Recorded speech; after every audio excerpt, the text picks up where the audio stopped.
bienvenue dans cette proposition de corrigé concernant le cas Leroy Merlin.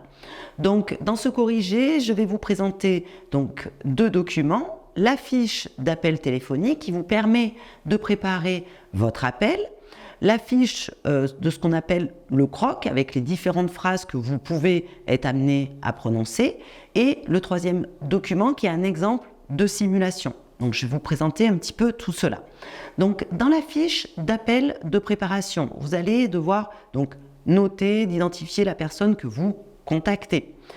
Les différents documents qui étaient susceptibles d'être consultés, eh bien, vous deviez avoir besoin du planning de la location des camionnettes, du dépliant des propositions de livraison, la tarification des livraisons, la facture correspondant à la livraison et ainsi que le planning de livraison.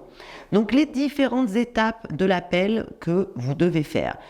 Dans l'étape 1, dans l'étape contact, présentez-vous bien, présentez le nom de l'entreprise et vérifiez votre interlocuteur. Le nom, le prénom, pourquoi pas le numéro de téléphone, pour vérifier que vous parlez à la bonne personne. Ensuite, en 2, vous expliquez les motifs de votre appel. Vous allez identifier la disponibilité de la commande et les différentes possibilités de livraison.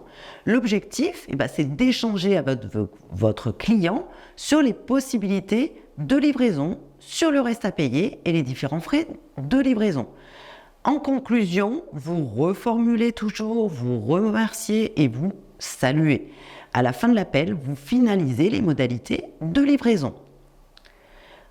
Dans le 2e document que je vous ai mis, vous allez pouvoir vous rédiger quelques phrases à prononcer pour vous aider dans la réalisation de votre appel. Donc, je vous ai mis quelques phrases à prononcer. Ce n'est pas forcément celle-ci que vous devez prononcer, mais cela vous permet d'avoir un cadre et de rester sur vos objectifs d'appel. Et bien sûr qu'elles seront à adapter en fonction de la réponse de votre interlocuteur.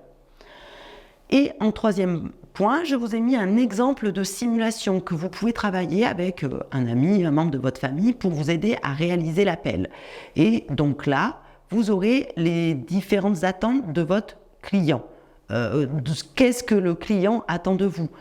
Qu'on vous indique la disponibilité de votre commande, qu'on vérifie le bon de livraison, qu'on vous indique qu'il y a un reste à payer et qu'on vous propose différents modes de livraison.